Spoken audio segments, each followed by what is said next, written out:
Clark found Manfred Krone in Cologne. The wanted American had spent the majority of that time in Warsaw, Poland. Clark had no operational reason to go to Warsaw, but his visit became operationally prudent when it became clear his body would need some recovery time after the evening fleeing the men chasing him in Germany. His right ankle had become swollen and purple. The cut on his hand needed time to heal, and every joint in his body ached. His muscles were exhausted. His low back went from a dull ache the morning after the activity to complete spasms on the morning of day 2. Warsaw was not just a town on his way from Germany to Estonia. It was a much-needed pit stop.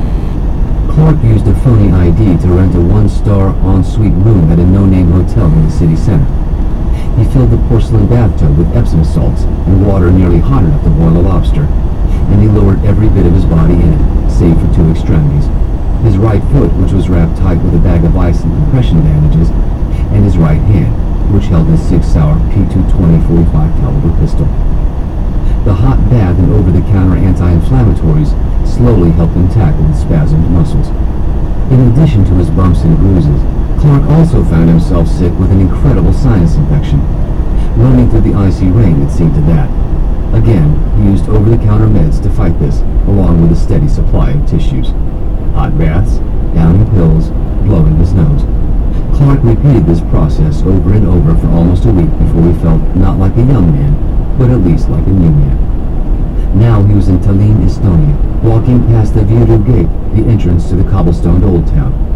He'd grown a decent beard in the past 2 weeks, and he changed his dress from the look of a late middle-aged businessman to the look of a rugged, world-weary fisherman. He wore a black watch cap low over his head, a black sweater under a blue waxed cotton raincoat, and leather boots that kept the mobility in his still sore right ankle to a minimum. It was a Thursday evening, and the November air was frigid, so there were few pedestrians on the street. As he headed up the narrow medieval St. Catherine's Passage, Clark walked alone, feeling also the self-imposed isolation of the past few weeks. When he was younger, much younger, Clark moved in the black as a singleton asset for weeks at a time without noticing a shred of loneliness. He was not inhuman, but he was able to compartmentalize his life so that when he was operational, his mind remained on the operation. But now he thought of family and friends and colleagues. Not so much as to turn around and head back to them, but certainly more than he would have liked. It was weird, Clark thought to himself as he headed closer to his target. More than Sandy, more than Patsy, the one person he wanted to talk to right now was Ding. It was crazy that his diminutive son-in-law was at the forefront of his thoughts, and he would have laughed at the realization of it if everything going on around him wasn't so damn serious at the moment. But after a moment of introspection, it made sense. Sandy had been there with him, through thick and thin, but not like Chavez. Domingo and John had been in tight spots together more often than either man would be able to count. But as much as he would have liked to, he did not entertain the thought of checking in with a quick phone call. He had walked by enough public phones, yes, they were still around here and there, that it would have been damn easy to make a quick call. But no, not yet. Not until it was absolutely necessary. No, he was operating in the black, not in the gray. He could not reach out to those who would be most imperiled by contact from him.